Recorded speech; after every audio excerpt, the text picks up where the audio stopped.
California. You know, when we look at the mainstream opinions of California, you might think it's one of the best places to live in the entire country. They say, we have the fifth largest economy in the world.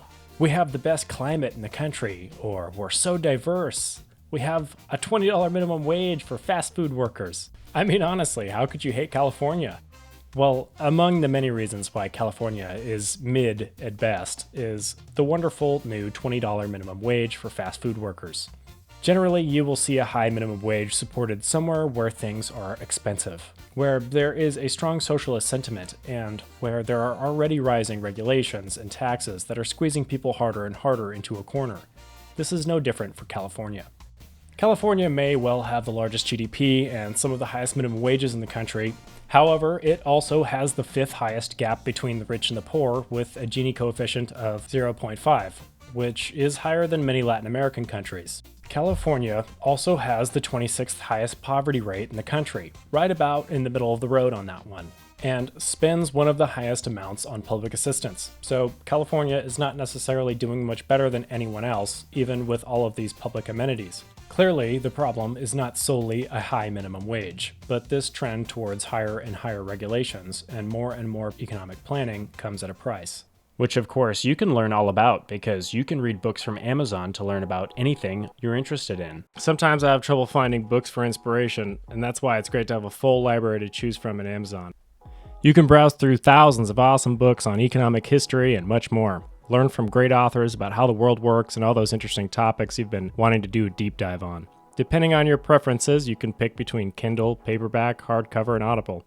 There's a lot of great deals up right now, so scroll down, click the link below, and check out all the great options available. Now, let me ask you a question. Do you think anyone in this country is thinking, wow, a $20 minimum wage, I better move to California to get a fast food job?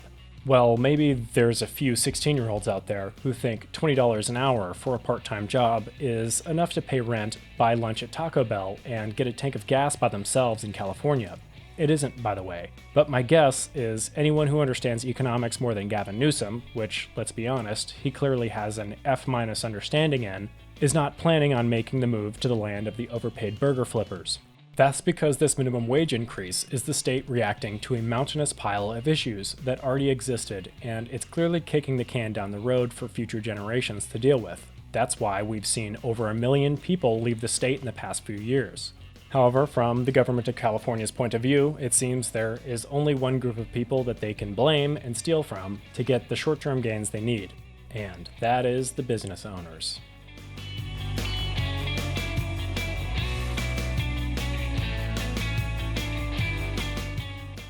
Of course, it's unfettered capitalism that is causing all of these issues in a U.S. state that is one of the closest to a socialist system in the entire Union. It has nothing to do with the maniacal housing prices caused by extensive land use and zoning laws, the high minimum wages that businesses have to pay for transient high school jobs, or the labyrinth of business regulations and fees that make it extremely difficult for small businesses. Now, I know that the businesses that are supposedly the most affected by this minimum wage increase are large corporations that have the money and power to continue doing business in such an expensive state. And I can understand why it's difficult to sympathize with corporations that actively participate in reducing our freedom and economic competition through lobbying for more regulations. However, small businesses also have to deal with these minimum wages. And if they are exempt, it pulls workers away from these struggling businesses towards fast food jobs that pay the full $20. But the basic rules of economics still apply to McDonald's and In-N-Out, and regardless of what you think about these corporations, people's jobs and savings are still at stake wherever the minimum wage is increased. As a matter of fact, the high minimum wage will not punish the corporations anywhere close to how much it will punish you, as yes, many of them will see location closures and already have, where they don't get enough business, but the ones that survive will still make profits by raising the price of food and replacing workers with order bots, passing the cost down to the consumer. Almost nothing changes except higher prices and lower employment for the overall population. With about 500,000 workers in fast food in California, accounting for about 1.2% of the population, and with about 65% of all people in the last week and 95% of all people in the last year eating fast food, the new minimum wage is only a benefit for a few current fast food workers, but a punishment for almost the entire rest of the population who has to endure higher food prices. This huge disparity in who benefits, meaning 1% of the population who do benefit versus the other 95% who don't, is why raising the minimum wage by $1 only raises the average price of a Big Mac by 12 cents or so. It spreads out the inflation among millions of Californians, which is often an argument for higher minimum wage for fast food workers. However, for some weird reason, they're just counting the Big Mac, not the drink, or the fries, or your chicken nuggies, or the size of all of these products, which they may end up reducing, effectively making it even more expensive. Not to mention the inflation across the entire country that is compounding on top of all of this. Also, they raised the minimum wage by $4 whole. So with this high of a wage increase, everything goes up by about 25 to 50 cents, not just the Big Mac, leading to $18 Big Mac meal deals. This is just socialist gaslighting, saying it's only your Big Mac. Maybe you should eat less fast food anyways. It's only 12 cents. You're fine. It doesn't matter if it goes up a little bit, just get over it. Unfortunately, the actual minimum wage is always zero. And the higher you make the minimum wage, the more people there will be who make nothing because they are fired, they are unable to find a new job, or there will simply be less businesses to pay any wages as they will have failed or never started in the first place. These consequences of minimum wage disproportionately affect mostly poorer groups who do unskilled labor, and especially young people because they make up almost all of the minimum wage workers and do the jobs that a self-checkout kiosk could do. This is not a new phenomenon.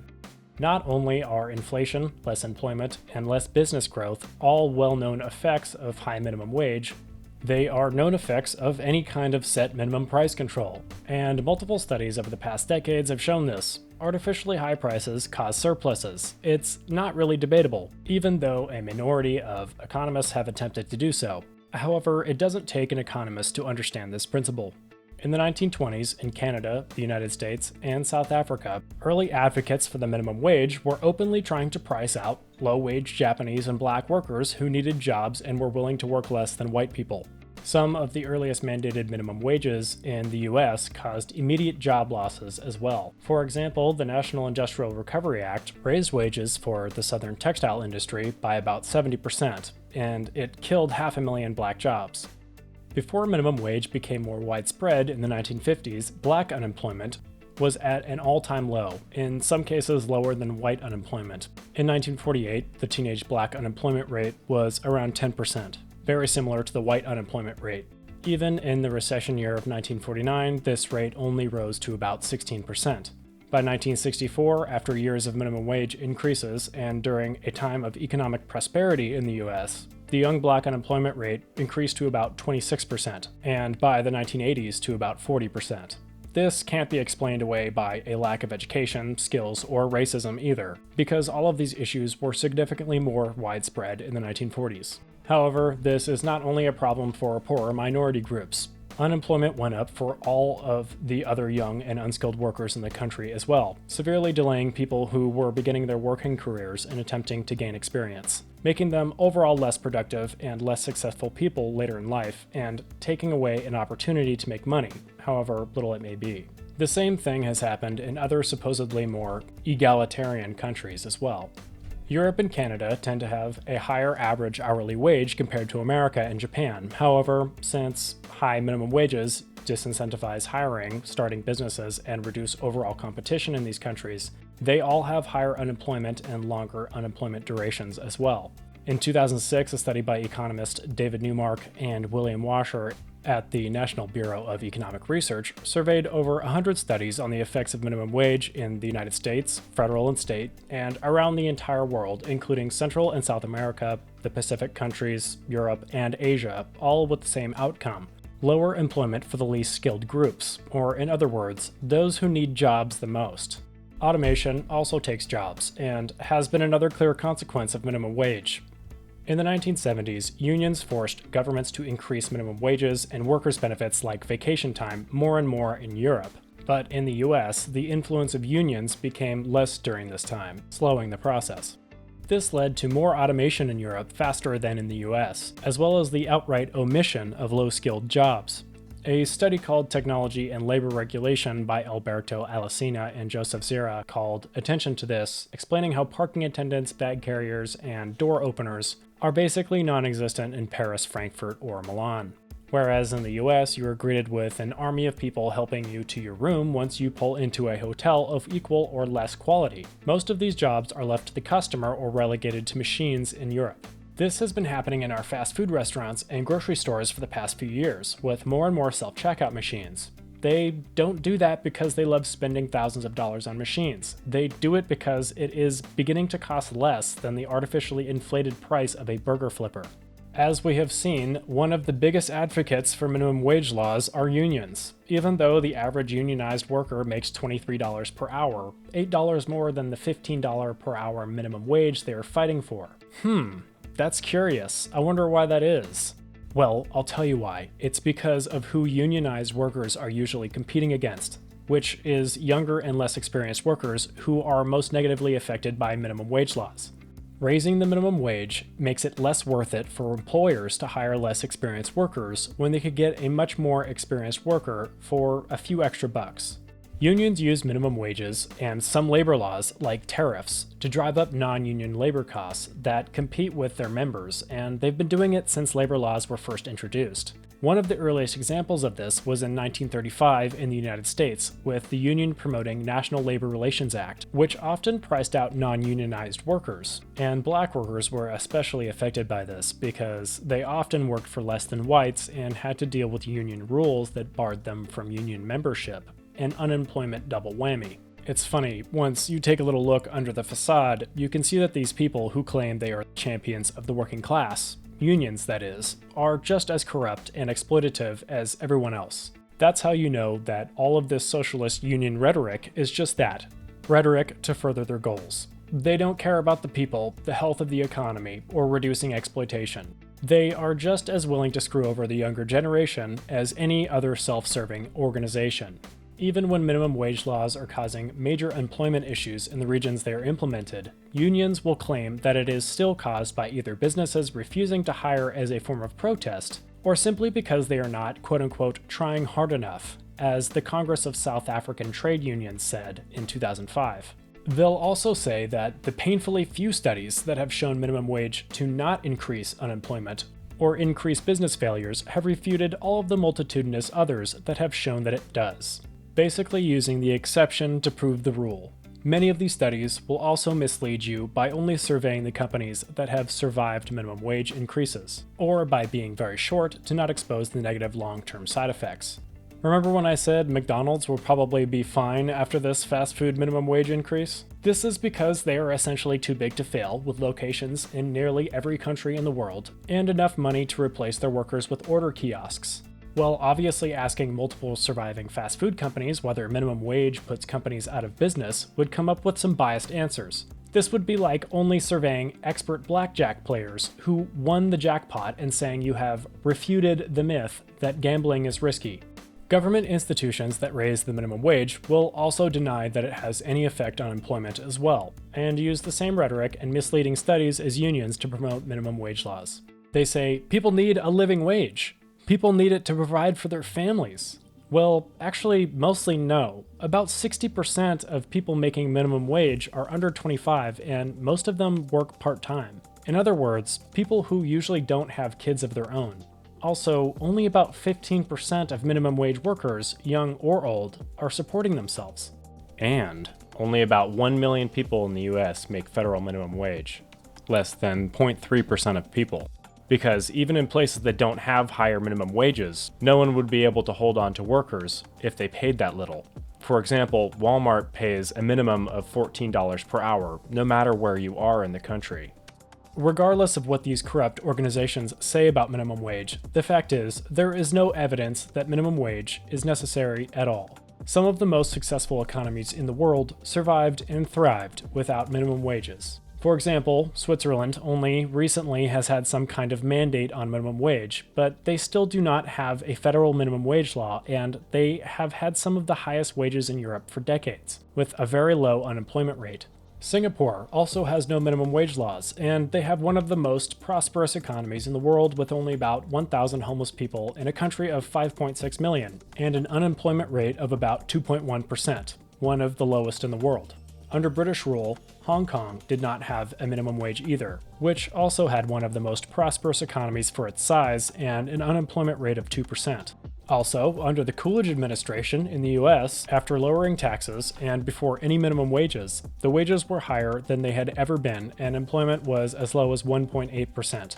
Right before meddling in the economy with bad monetary policies, and the Federal Reserve likely caused the Great Depression and led to all of the ridiculous economic planning policies, including minimum wages, that we see today. So clearly the minimum wage is not necessary, but are fast food workers making enough money? Well, the only thing we can definitively prove is that if wages are being kept artificially low by corporations, that would be a direct result of the state of California's regulatory system reducing competition, making it easier for them to do so. In other words, not unfettered capitalism, but the complete opposite. This is true in literally every country in the world. The more government power and regulation, the less money people will make. So without those regulations and with more competition, you will have lower prices and higher wages for fast food workers. But let's be honest, they still wouldn't be living wages. That's a fairy tale. These jobs are not designed to be long-term careers or feed a family of 4, and this is how it's been for basically all of history. The average wage of someone working at McDonald's in 1974, supposedly when the correlation between wages and production was closest, was minimum wage. About $2 an hour, which would be about $10 to $13 in today's money. Considering this, in America, flipping burgers in 2024 is probably worth about $10 to $13 an hour, on average. It's not easy to make a definitive statement on this, but it's an educated guess. I mean, it's a job meant for 16-year-olds. You could argue that because California's cost of living is 40% higher than the national average, then the wages should be about 40% higher. And as a matter of fact, they were more than that, at about $16 per hour. So from that perspective, a $20 minimum wage is truly outrageous for a job a high schooler with no work experience could do. This isn't to say the job is easy. I've worked in food service before. I understand it's a hard job, but this job is not highly valued for a reason. And we know this minimum wage is overvaluing fast food jobs because it's already led to food service price inflation. About 10,000 jobs lost, multiple companies admitting they will be replacing people with kiosks and robots, and using contractors like Uber Eats to deliver their food to save money and avoid paying drivers.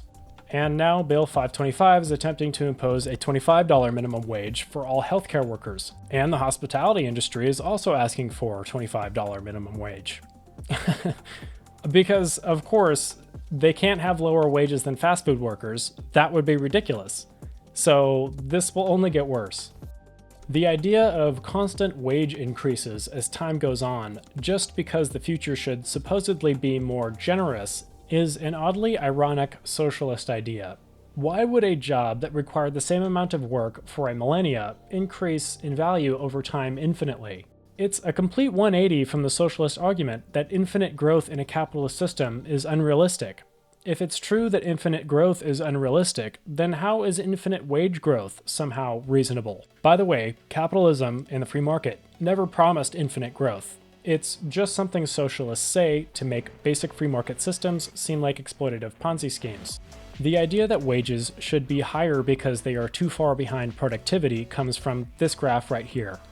It shows the difference between productivity and wages. However, there is no reason higher overall business productivity means that the average person is somehow more productive now than they were in the 1970s. Also, between 1974 and 1984, during this time of wage and productivity stagnation, the unemployment rate was at an average of 8.4%, which is really bad. This disparity is clearly a consequence of partly less union control, higher regulation increasing corporate power and reducing competition, the influx of more women into the workforce which caused some wage deflation, and increased automation, meaning machines owned by the companies producing the products. So that production value goes straight into the business that invested in it and to reducing prices for customers. This is why, when adjusting for inflation, many manufactured products would be much more expensive in the 1970s than they are today. The fact is, many jobs do retain their original value, especially skilled jobs, and we can track this all the way back to ancient Rome. In the time of Emperor Augustus, a Roman centurion, the closest equivalent to an American army officer, was paid about 38.58 ounces of gold per year. At a price of gold of $2,000 to $2,300 per ounce, which is pretty average these days, that's about $80,000 to $88,000 per year. The average commissioned officer's pay today is about $72,500 per year, or more with more time in the military, depending on where you look. That's actually 10 to 15% less than it used to be. So there is no reason to expect your minimum wage job to actually become more valuable over time, just because the gap between the rich and the poor and general poverty has gone down on average.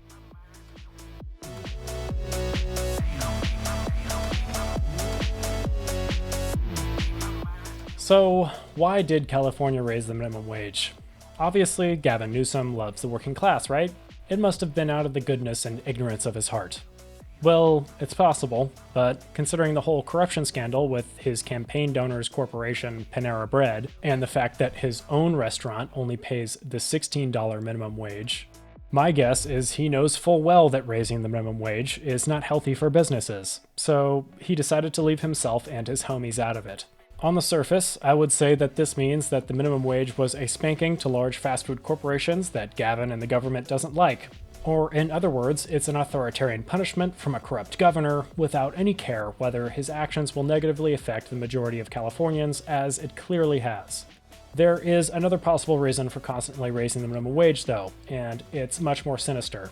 He and his fellow bureaucrats might have found out that they need more money to run their bloated government, but people are leaving the state and making less money to tax as inflation goes up, making everyone poorer by the second. The bureaucratic class obviously gets a big win for being on the side of the young and the poor by raising wages, and they may think it will increase tax revenue in the short term at least, because with rising wages, more people are in a higher tax bracket.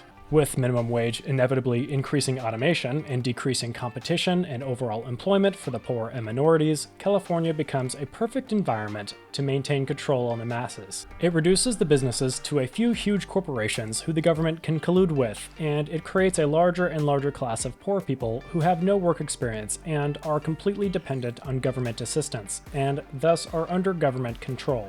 These groups become more and more angry at rich capitalists who are blamed for unemployment because they are not hiring people when the wages are artificially high, causing constant unrest and calls for quote-unquote action from the government, which starts this whole process over and gets us a few steps closer to the authoritarian socialist utopia they want for us. That's just a fun conspiracy though. Anyways, that's everything. Please like, comment, and subscribe if you like this video, and check out my sources in the description if you feel like, and feel free to help us out with a tip to our Ko-Fi. If you are a creator struggling to make content, check out Dangsphere in the link in the description, a production meets marketing company that helps creators turn their stories into content that grows their audience and business. And of course, stay free.